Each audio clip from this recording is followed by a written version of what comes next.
Welcome to the Strategy Mob Podcast. Tune in for everything you need to know to stay in the know regarding the automotive industry. Here's your host, Jason Harris. Hey, what's going on, Podcast Nation? It is Jason Harris here, and thank you for joining me on another episode of Strategy with Jason. Today, I have a very special guest. I have my clubhouse homie with me. Or AKA Crack House. I don't know. I have Kyle with me today. It is brutal. Dude, it is brutal, isn't it? Just before we started recording, we were kind of commenting back and forth on our screen time notifications and how much time we spend on Clubhouse. But it is great to kind of take our connection and our conversation off of Clubhouse and be able to do this podcast with you. I'm so glad you're here. We're going to have a great conversation today. We have a lot of really cool topics to go over. But hey, Kyle, for everyone out there that's watching and listening right now and maybe don't know about you and your background, how you got started in the industry, I always find it fun to start off every podcast with a little origin story.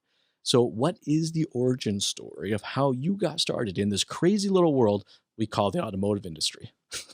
Yeah. So first of all, I've got to work on my podcast voice because you crush it with the podcast voice. So I'm jealous. Second, so my origin story looks a little bit like this. I was classically, I majored in the perfect major for automotive, which is music. Nice.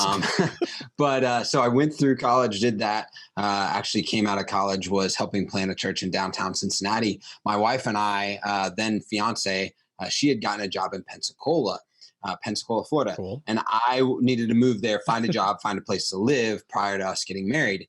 And so I was looking around the church. I had served and done some random stuff. And so I was looking at all those places. And then I saw this ad for a car sales job. And I'm not going to say where it was, but essentially the idea was I go in, I fogged a mirror, and they hired me. It was a little bit more in depth than that. I maybe got sold a little bit more than what I originally thought that it was. Yep. So I started there as a salesperson. I sold cars there. Really got my first shot about 6 months later as I moved to a big Nissan store, Sandy Sansing Nissan. Was super blessed to have a buddy there that was able to bring me over there, and that really launched my career. I owe a lot to Aaron Hill. If he ever listens to this podcast, owe a lot there. We'll make sure we was in the sales environment for around 2.5 years total, including the first. So it's 3 dealerships. Moved to Nashville, came up into the floor manager role pretty quickly. Was a new car director of a Nissan store here. And then I've been with the Nelson organization for going on 8 years now. I started as a finance director, helped open a new store that we acquired, was a sales manager, training director. My current role is marketing and business development director, and that takes on a whole lot of different stuff operationally. And I get to play in the sandbox of fixed and variable ops and marketing and training and onboarding and systems and software management. And so I love it because it keeps me going. But that's my story. That's where I am today, and love the industry. It's done so much for my family, for me personally, for the growth that I've been able to have as not just a professional and career minded person, but also personally. That's it. I love that origin story. I find a lot of us are kind of like that. Either we kind of fumble our way into the industry, or we're born into it, or maybe like me, or maybe a little bit like you got conned into it. Now, can you say your title one more time? Because I find this so interesting. So right now it's marketing and business development director. I love this. This is the one. See, it's very interesting with the title that you have, the position that you're in with the dealership, which I had a very similar position as well when I kind of first started. You know, they called me the internet operations manager, because at the time they had no bloody clue what this was actually going to be, and BDC somehow got molded into that because there was these things called internet customers. So but I'm so fascinated because it's the one role within the dealership that literally has 62 different titles. Oh yeah. You know, it's like a GM's a GM. Sales manager is a sales manager. But when it comes to like guys that like us, when we're in the business, there's so many different variations of that title. But I think for good reason, so because it covers so many different things. The line between marketing and operations is so blurred these days. And then when you tack in things like CRMs and technology and then processes, and then it all bundles together. It's very difficult to even figure out what the heck you end up calling that title. So Yeah. this is actually where I want to start today's conversation is with you, because I know you have a lot of experience with this. Is tech and process, and how those two actually kind of collide with each other, and how do we train on that? So when you hear the words tech and process, what do you think? I think that they typically look like split on the screen, Yeah. and we go, there's your tech, there's your process. Hope they work, right? Yeah. And what we don't do is orient those in the correct direction as Mhm. far as a starting place. And so I'll say, even for me, especially 3-4 years ago, as I'm starting to really understand and go, whoa, there's all this tech out there. What is happening? I'm going, oh, that's cool. Oh, that's really, really cool. Let's add that. Let's add this. Let's add that. And then all of a sudden, all the people in the dealership are going, what is all this? And why are we doing it? And how are we going to do it? And what I've realized is that we got to start the other way. Yeah. I hear you on that. I hear you on that. I see way too often dealerships will sign up with a new piece of technology, because it's shiny and it's got a lot of really big promises. And the vendor closed you because as long as you sell just one more car, it will cover the entire expense of it. God, that is the worst If I had a closing line. nickel, Right? You too, right? That is like the worst closing line for any vendor out there. So if anybody vendors we have you listening, never use that on anybody. It's just not a good way to do it. But it's so true though. But like, process has to come first, and then we have to work back towards the technology. And I find in our industry, we're too quick to go out and just buy into the next best thing when it comes to tech, and then just assume that the process comes along with that, and then everything falls apart. So I'm curious for you, kind of, what are your thoughts to ensure that doesn't happen? All right. Kind of walk me through kind of maybe an example for your dealership of kind of how you guys develop the process and then work back towards the tech. yeah. So I'll give an example, but just really quickly before I do that Mhm. is, I think what I've realized over the years is that I have to be super diligent with whatever process we currently have. Mm. I have to have have it written down, but two, I've got to, and we as an organization and as the executive team have to hold that pretty tightly.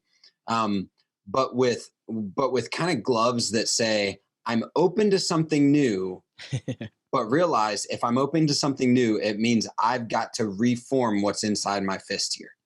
That's a good point. And so that's a big key to what I've learned.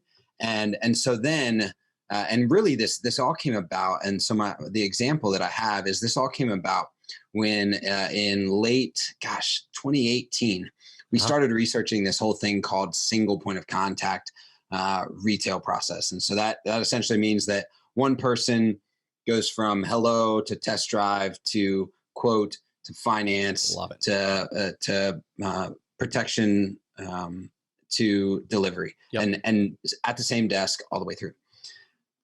What what we did in that scenario was forced on us by the recognition that if we didn't do it this way, Mhm. we would absolutely fall flat. And I guess forced is maybe a bad word, but really encouraged by the people that led us through that. And so we had someone that was consulting with us that said, the only way I'm going to do this with you is if you take a lot of time with me and with your team, Mhm. going through the process, creating the process, writing it down, training the process, retraining the process. And as we go through that, we're going to look at the available technologies on the market and see what fits what we create. I love that. I'm curious, because I think every good process is deeply rooted into a goal and objective, or maybe multiple goals and objectives. So I love this single point, sell person. I wonder what's the why behind that. Yeah, so I get the opportunity to with our leadership team carry this like drive that Mr. Nelson, our owner, has, which is a drive for people. He says, we'll make a believer out of you. And he says, we always want to do the right thing and the best thing for the customer. And so what we started to think about is this process, is this way of doing business? And we did the pricing thing at the same time. Is that the best thing for the customer? Is it going to give the customer the best experience? Is it going to create retention for the customer, loyalty to our company?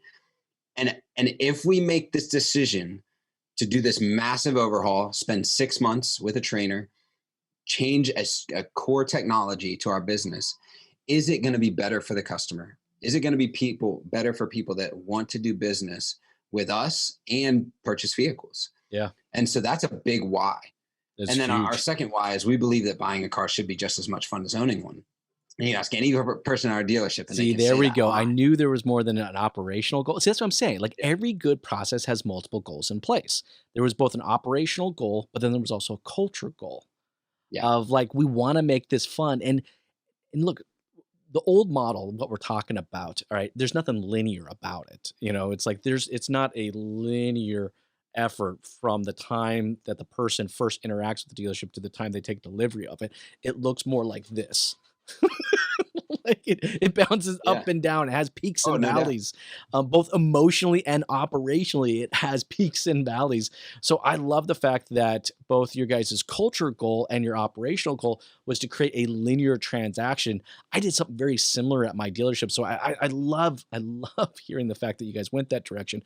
But I know when I did it, even when I did it for myself at my dealership, it's not easy. That is a big change. Like I said, it's an operational change, but also a culture change. So kind of walk me through how that went down at the dealership.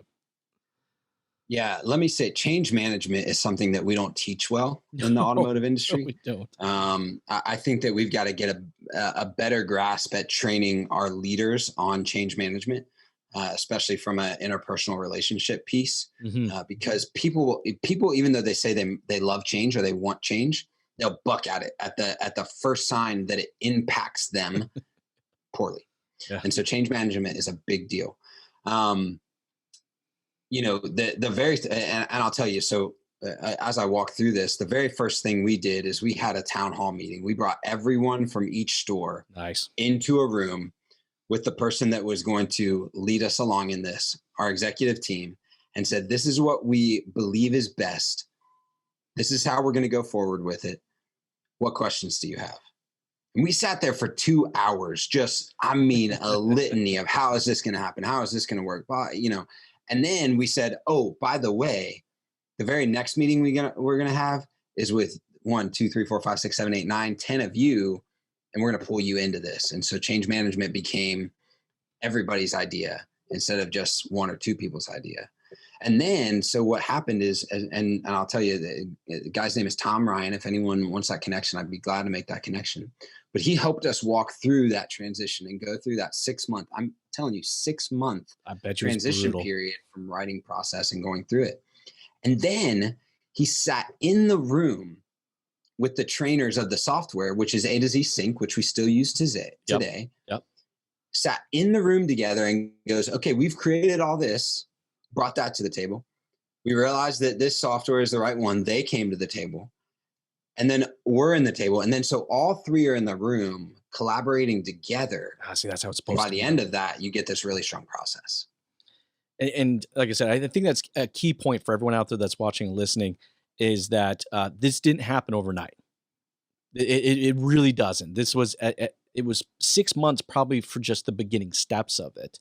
And it's probably, I imagine for you guys, it's still an ongoing thing that you have to continue to develop out. And the first version of your process is probably not the version you guys are using today. Which version of process do you think you're on? 14, 17? Yeah. I would 22? Say like 6, 7 is probably 6. Okay, you're at 6, 7. Yeah. But that's super important though when we're talking about process is that there does have to be this level of organic ability to move and flow, right? You know, too often I think a lot of dealerships out there will go into a process, define the process, then get the tech to support the process, but then it has to be this way. you can't change from it, but that's not how Yeah. this works. It does kind of change. And I love the fact that, you had everybody supporting. You had your coach and your trainer supporting. You had management in there. You had the operations people in there. You had the marketing like and speaking of marketing, 'cause I think this is a good segue into our next topic is, I love the fact that you guys took that model or that method, all right, when it comes to your tech and process.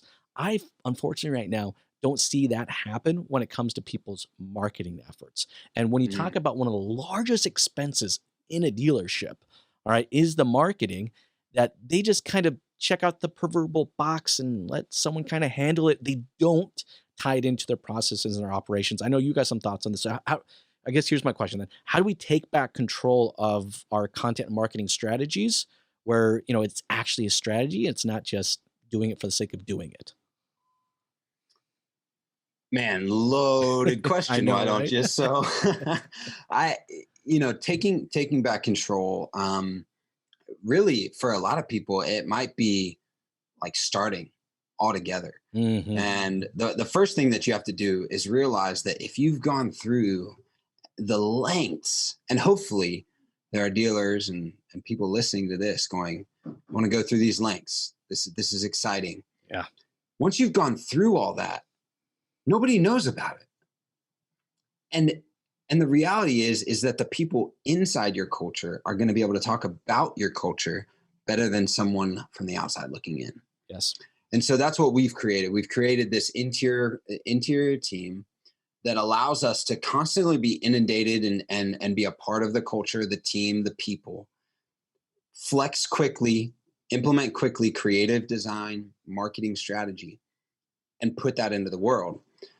But really, the creation of the process was the creation of the marketing strategy. Well, and that's So then exactly all the we way have it's to supposed to do happen. is have updates along the way. Make sure meeting. I mean, everybody hates meetings, but meeting, going, where were we? Yes. Where are we now? Where are we going? How do we tell our customers about that? Because that's what Um, makes you different from everybody else. I mean, I don't understand why more dealers don't necessarily grab onto this concept, right? yeah, It's like, your goals give direction to your process. Your process, all right, give direction to your marketing efforts because that's what yes. makes you unique. Everybody's out there trying to identify this why buy. Why buy from me? Why buy here, right? And they're like big screen TV with purchase. No. Yeah. Like, Or oh, my classic. which Because one? we've been in the city for 75 years, and so you should buy from Oh, us. geez. Okay, let's thump that one to death right now, okay? Anybody out there watching and listening, no one gives a crap that your family owned. No. No one gives a crap that your family owned. Now, how you take that and you embed that family-owned culture into your process, then that process can create a value to an individual. But the fact that your family owned, no one gives a shit. Got him. So let's talk about this. How do we take these beautiful processes and then we embed them into our marketing strategies? Yeah. So one, you've got to have the ability to execute it, right? So Mhm. just so everyone knows, this is a great execution model uh, to start at least, Yes, right? exactly. But you can't just say, "Hey, I'm going to pluck this person and hope they're good at executing that strategy from the dealership internally." Now, there may be some dealerships with that person on hand to be able to do that, but for most dealerships, you've got to bring someone from the outside Yep. in to help you execute the strategy. So that's probably someone that has the ability to help you not just create the content, but ideate around the content and the Mhm. marketing strategy, and tie your process to copy, to writing it out, to saying it, to taking the video shots that are necessary to expound upon that vision. And you really need a storyteller. Yes. You need someone that can make it come to life. People want connection. People want to be Yes. connected to things. I look at Starbucks. The reason why Starbucks was so successful is not because they have good coffee. Their coffee's terrible, Well. full disclosure. But what they do have, and what they started out with, is we're going to be the place where people come to meet.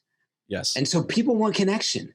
People want connection with your brand, with your dealership, with your process, with your way of believing. They want to 100%. believe that buying a car can be just as much fun as owning one. They want that. They just don't know that it's available until you tell them. Well, And so yeah, it's really exactly. creating a story around your process. And they want to buy into the story before they buy into the product. Right? We define everything we do with a story. I mean, look, you're in the automotive industry. I'm in the automotive industry. You go to dinner parties, and the second someone finds out that you are in the automotive industry, what happens? Oh, let me tell you, right? And you know what? Here's an interesting thing when we talk about marketing. I've been in that scenario many, many, many times. I've yet to have anybody tell me that they bought the $267 biweekly car. Just to let everybody know out there, I've never yet had anybody tell me that, right? But they always want to tell me the story of that experience. And when you listen to that story, what you're hearing is the dealership's process, good or bad. Yeah. All right, that is literally they don't know that they're telling us that, right? Like when they tell me about their experience, they don't know that they're literally walking me through step by step by step of the entire dealership's process. But that's what I hear. And that's what we want to connect with. That's what we want to buy in from if people out there and you're in charge of your marketing department, like Kyle was saying, like that is the value proposition. To tell customers that you go this far and here's the process that we put to ensure that this happens. All right, that brings value, and I want to be a part of that. But I find that, to your point, people have a hard time articulating that. They just don't seem to know how to tell a story. So let's do that a little bit. A couple minutes on best practices of telling that story. Yeah. So I think, okay, so let's just look at the best story, in my opinion, in all history, right? Which is the biblical story. And a lot of people point to that. Or look at any movie, right? You start with a characterization. You then present a problem. You then have a climax and a resolution. I love it. So if you just took those four things and said, I'm going to put that on a whiteboard every single time we've got to tell a story in our dealership, you'd start winning right now. 100%. That would be such a huge deal. Here's the characterization. This is who we are. We're Nelson Mazda. We believe that buying a car should be fun. The problem with buying a car is it's typically not fun. And I'm simplifying this. Sure, of course. You want to buy a car and you don't know where to do that. Buy it with us. We'll make it fun.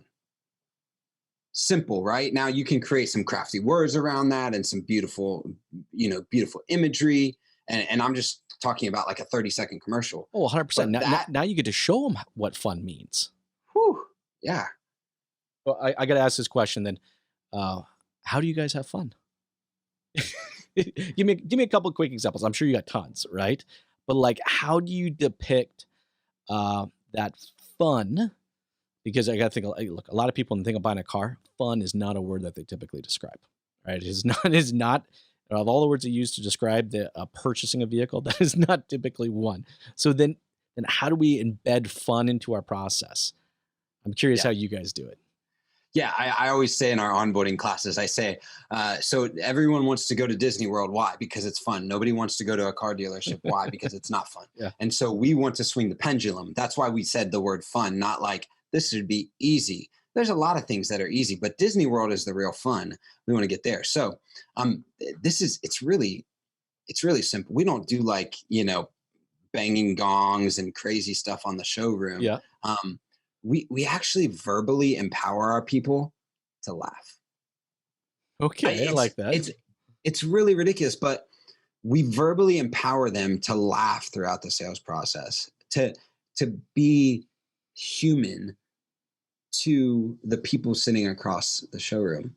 Our showrooms are completely open, and our leaders are equipped with that as well. And so there's no glass or walls or anything like that. And so everybody's in the same area. And so I walk on the showroom floor and people are laughing, telling jokes, shouting across the showroom floor on a Saturday.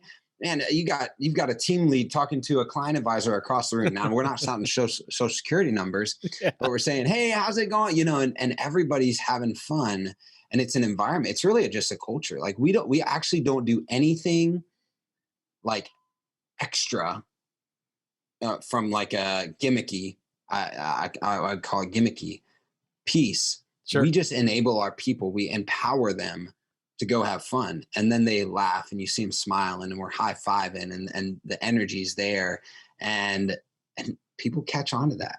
People want real Well, people. that's right. Look, people want to connect with real people and they want to have fun, right?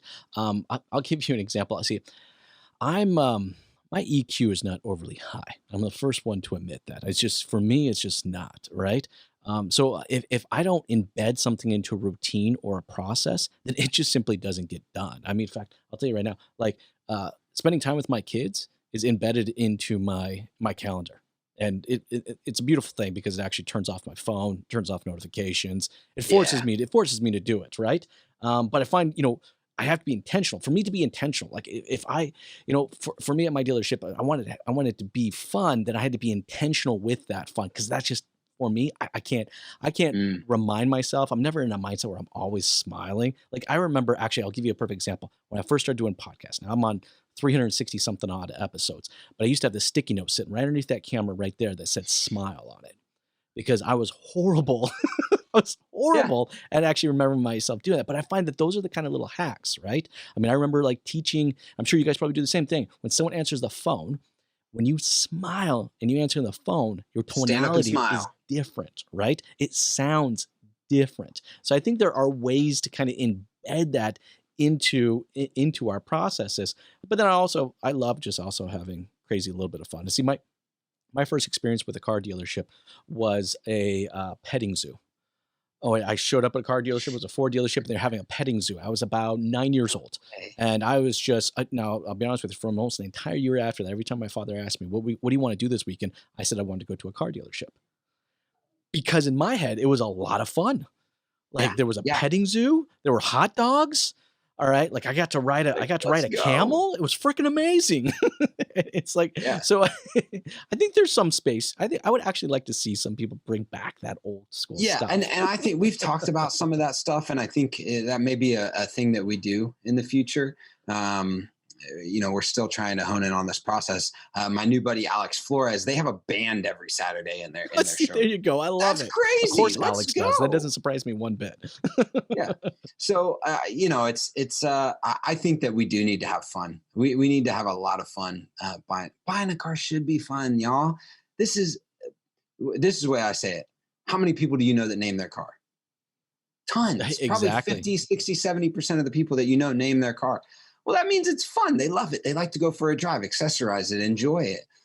And yet we show up in suits and ties and stern faces and push the deal and get it over the line and all that type of stuff. And it's like, no, I mean, I'm not hating on suits and ties, but let's enjoy this thing.